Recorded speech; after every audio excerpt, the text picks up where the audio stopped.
ಮರಾಠ ಸಮಾಜ ಎಲೆಕ್ಷನ್ ಯಾವುದೇ ಥರ ಪಾರದರ್ಶಕವಾಗಿ ಎಲೆಕ್ಷನ್ ಆಗಲಿಲ್ಲ. ಇಲ್ಲಿ ಕ್ಯಾಂಡಿಡೇಟ್ಸ್ ಆಗಲಿ ಇದನ್ನಾಗಲಿ ನಿನ್ನೆ ರಾತ್ರಿ ನಮ್ಮ ಸಮಾಜದ ಮರ್ಯಾದೆ ತೆಗೆಯುವಂಗೆ ರೊಕ್ಕ ಹಂಚುವಂಥ ವ್ಯವಸ್ಥೆ ಮಾಡಿದ್ರು. ಆದ್ರೂ ಇವತ್ತು ಅವ್ರಿಗೆ ಹೆದರಿಕೆ ಬಂದ ಕಾಸ ಇವತ್ತು ಕ್ಯಾಂಡಿಡೇಟನ್ನು ಒಳಗ ನಿಂದಿರಿಸ್ಕಾಸ ಡೈರೆಕ್ಟ್ ಹೋಟಿನ ಮಟ್ಟ ಹೋಗಿ ಒತ್ತಿಸುವಂಥ ವ್ಯವಸ್ಥೆ ಮಾಡತ್ತಾರ. ಅದಕ್ಕೆ ಇದು ಪಾರದರ್ಶಕ ಎಲೆಕ್ಷನ್ ಆಗಲಿಲ್ಲ. ಅದಕ್ಕೆ ಮರಾಠ ಸಮಾಜದಾಗ ಇದು ಮೋಸ ಆಗುವಂಥ ಎಲೆಕ್ಷನ್ ಆಯ್ತು. ಅದರ ಸಂಬಂಧ ಇದು ಯಾರು ಅವರು ರೊಕ್ಕ ಇದ್ದವ್ರು ಅದಾರ ಅದರ ಸಂಬಂಧ ಎಲ್ಲರಿಗೂ ರೊಕ್ಕ ಕೊಟ್ಟು ಒಳಗೆ ನಿಂದಿರ್ಸಾರ. ಸಿಬ್ಬಂದಿ ವರ್ಗದವ್ರನ್ನೂ ಅವರು ಖರೀದಿ ತೊಗೊಂಡಾರ. ಅದಕ್ಕೆ ಇದು ಯಾವುದೇ ಥರದ ಇದು ಇಲೆಕ್ಷನ್ ಏನೋ ಆಗಲಿ ಅವರು ತಮ್ಮ ಅಧಿಕಾರದ ದಾಹಕ್ಕಾಗಿ ಅಧಿಕಾರದ ಆಶೆಕ್ಕಾಗಿ ಇದನ್ನು ಇಲೆಕ್ಷನ್ ಮಾಡಿದ್ರು. ಅದನ್ನು ಪಾರದರ್ಶಕವಾಗಿ ಇಲೆಕ್ಷನ್ ಮಾಡಲಿಲ್ಲ. ಈಗ ನಮ್ಮಂತ ಬಂದಂಥ ಇದನ್ನು ಮತದಾರರು ಕರೆಕ್ಟಾಗಿ ಹೇಳತ್ತಾರ. ಆಮ್ಯಾಗ ಕಲರ್ ಇದನ್ನು ಮಾಡಿ ಕನ್ಫ್ಯೂಸ್ ಮಾಡುವಂಥ ವ್ಯವಸ್ಥೆನೂ ಮಾಡಿದ್ದಾರೆ.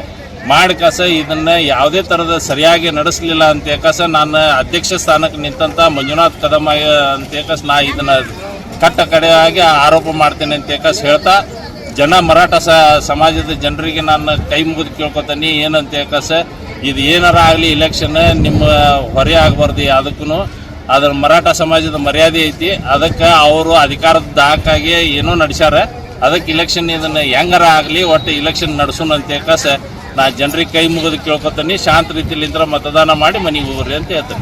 ಮಂಡಳದ ಚುನಾವಣೆ ಅಂಗವಾಗಿ ಉಪಾಧ್ಯಕ್ಷನಾಗಿ ನಾನು ಮಾತಾಡತ್ತೀನಿ. ಅಂದ್ರೆ ಇಲ್ಲೇ ಇವ್ರು ಏನು ಇಲೆಕ್ಷನ್ ಏನು ಮಾಡ್ಯಾರಲ್ರಿ ಕರೆಕ್ಟಾಗಿ ಇಲ್ಲದ. ಒಂದು ಕಡೆ ಏನಂತಾರೆ ಒಂದು ಬ್ಯಾಲೆಟ್ ಪೇಪರ್ ಕೊಡ್ತಾರೆ, ಒಂದು ಕಡೆ 5 ಕೊಡಾಕತ್ತಾರೆ, ಒಂದು ಕಡೆ 15 ಕೊಡಾಕತ್ತಾರೆ. ಸರಿಯಾಗಿಲ್ಲ. ಕರೆಕ್ಟ್ ಏನಲ್ಲೇ ನಮ್ಮ ಮೀಟಿಂಗ್ಗಳಿಗೆ ಏನು ಹೇಳಿದ್ರೆ ಸಿಂಗಲ್ ನಮ್ಮದು ಈಗ ದೊಡ್ಡ ಯಾವ ವಾರ್ಡ್ ಅದಾವಲ್ಲ 400 300 ಯಾವ ಅದಾವಲ್ಲ ಆ ಪ್ರಕಾರ ಹೇಳ್ಕಾರ ನಮ್ಗೆ ಹೇಳಿದ್ರು ಅವರು. ಈಗ ಇಲ್ಲಿ ಮಾಡಿದ್ದೇ ಬೇರೆ ಐತಿ ಈಗ ಅವರು. ಆದರೆ ನಮ್ಮ ದೊಡ್ಡ ವಾರ್ಡ್ ಯಾವ ಇರ್ತಾವಲ್ಲ ಆ ವಾರ್ಡಿಗೆ ಏನಂತ ಹೇಳಿದ್ರೆ 400 500 300 ಮೇಲೆ ಯಾವ ಇರ್ತಾವಲ್ಲ ಸಪ್ರೇಟ್ ಮಾಡ್ತೀವಿ ಅಂತ ಹೇಳಿದ್ರು ಅವರು. ಈಗ ಹಂಗೆ ಮಾಡಿಲ್ಲ ಅವರು. ನಮ್ಮದು ಈಗ ಕಳ್ಳಿವಣಿ ಅಂತ ಐತೆ ನಮ್ದು. ಈಗ 480 ವೋಟಿಂಗ್ ನಮ್ಮದು ಐತಿ. ಅಲ್ಲಿ ಅವ್ರು ಏನು ಮಾಡ್ಯಾರ ಅಂತಂತಂದ್ರೆ ನಮ್ಮದು ಈಗ 4ನೇ ವಾರ್ಡು 3ನೇ ವಾರ್ಡು 2 ಕೂಡಿಸ್ಬಿಟ್ಟಾರ. ಈಗ ನಮ್ದು ಆಲ್ರೆಡಿ ಜಾಸ್ತಿ ಐತೆ ನಮ್ದು ವೋಟಿಂಗ್. ಅದಕ್ಕೆ ಚುನಾವಣೆ ಕರೆಕ್ಟ್ ಆಗಿಲ್ಲ. ಅದಕ್ಕಾಗಿ ನಾ ಇಷ್ಟು ಹೇಳಕ್ಕೆ ನಿಮ್ಮ ಮತದಾರ ಯಾವ ರೀತಿ ಬೆಂಬಲ ಕೊಡಕ್ಕೆ ಅದೆಲ್ಲ ಚಲೋ ಐತಿ, ಒಳ್ಳೇದೈತಿ. ಆದರೆ ಅಲ್ಲಿ ಏನು ನಮಗೀಗ ಟೈಮಿಂಗ್ ಮಾತ್ರ ಜಾಸ್ತಿ ಮಾಡಬೇಕಾಗೈತಿ. ಅದು 2 ಯೂಟ್ಯೂಬ್ ಸಂಬಂಧ ಬಂದಿದ್ದೀರಿ ಸರ್. ಯಾವುದೇ ಕನ್ಫ್ಯೂಸ್ ಆಗೈತಿ. ಒಂದು ಏನು ಸರಿ ಇಲ್ಲ. ಅದು ಕರೆಕ್ಟ್ ಮಾಡಿ ಕೆಲಸ ಕರೆಕ್ಟ್ ಮಾಡಿದ್ರೆ ಅವೆಲ್ಲ ಬರೋಬರಿ ಆಗೈತಿ.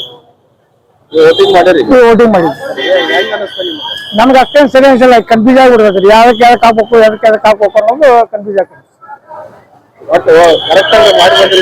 ಕರೆಕ್ಟ್ ಮಾಡಿ ಬಂದಿರಿ. ಮತ್ತೆ ಅವೆಲ್ಲ ಹುಡುಕ ಚಿನ್ನ ನೋಡ್ಕೊಂಡು ಅದನ್ನ ಹಾಕಿ ಬಂದಿರಿ. ಇವತ್ತು ಏನು ಮರಾಠ ವಿದ್ಯಾಪ್ರಸಾರಕ ಮಂಡಳದ ಚುನಾವಣೆ ನಡೀಲಾಕತ್ತೀವಿ. ಅದಕ್ಕೆ ಇವತ್ತು ನಾನು ಒಂದು ಸಾಮಾನ್ಯ ಸದಸ್ಯನಾಗಿ ಮತ ಚಲಾವಣೆ ಮಾಡಿ ಬಂದೆ. ಆದರೆ ಚುನಾವಣೆ ಅಧಿಕಾರಿ ಯಾವುದೇ ರೀತಿಯಿಂದ ಸಮಂಜಸವಾದಂಥ ಮತಗಟ್ಟೆಗಳನ್ನು ಬರೋಬ್ಬರಿ ಮಾಡಿ ಅವ್ರಿಗೆ ಕನ್ಫ್ಯೂಸ್ ಆಗೋ ಮಾಡ್ತಾರೆ. ಇನ್ನೊಂದು ವರ್ಣೆ ಅಂದ್ರೆ ಅವ್ರಿಗೆ ಬರೀ ಒಂದು ಲಿಸ್ಟ್ ಕೊಟ್ಬಿಟ್ರೆ 15 ಲಿಸ್ಟ್ ಕೊಡ್ತಾರೆ. ಒಂದು 15 ದಬ್ಬಿಟ್ಟಿರ್ತಾರೆ. ಅವ್ರು ಎದ್ರಾಗ ಹಾಕ್ಬೇಕನ್ನೋದು ಗೊತ್ತಾಗಲ್ಲ. ಅದ್ರಾಗ ಬೇರೆ ನಮ್ಮ ಸಮಾಜದಾಗ ಒಂದು ಸ್ವಲ್ಪ ಆರ್ಥಿಕವಾಗಿ ಶೈಕ್ಷಣಿಕವಾಗಿ ನಾವು ಹಿಂದದೀವಿ. ಸದ್ಯಕ್ಕೆ ಶೈಕ್ಷಣಿಕವಾಗಿ ಹಿಂದದೀವಿ. ಅವ್ರಿಗೆ ಓದಾಕೆ ಬರಲ್ಲ ಅಂತಾರೆ. ಆದರೂ ಕೂಡ ಅವ್ರಿಗೆ ಯಾವ ಬೂತ್ನಾಗ ಯಾವ ವೋಟ್ ಹಾಕ್ಬೇಕು ಅನ್ನೋದು ಗೊತ್ತಾಗತ್ತಿಲ್ಲ. ಇಷ್ಟು ಕನ್ಫ್ಯೂಸ್ ಮಾಡಿಬಿಟ್ಬಿಟ್ರೆ ಅದಕ್ಕೆ ಈ ಚುನಾವಣೆ ಏನೈತಲ್ಲ ಒಂಥರ ಗೊಂದಲದ ಚುನಾವಣೆ ಆಗೈತೆ ಅಂತ ಹೇಳಿ ಹೇಳಕ್ಕೆ ಇಷ್ಟಪಡ್ತೀನಿ. ಆದರೂ ಮತದಾರ ಬೆಂಬಲ ಯಾವ ರೀತಿ ಸಿಗುತ್ತೆ? 100% ಒಳ್ಳೇದು ಸಿಗ್ತೈತೆ ಅಂತ ನಾವು ತಿಳ್ಕೊಂಡಿವಿ. ತಾಯಿ ಅಂಬಾಭವಾನಿ ನಮಗೆಲ್ಲರಿಗೆ ಆಶೀರ್ವಾದ ಮಾಡ್ತಾರೆ. ತಕ್ಕಡಿ ಉಳಿಸಿ ನಾವು ಆರಿಸ್ಬೇಕು ಅಂತ ಹೇಳಿ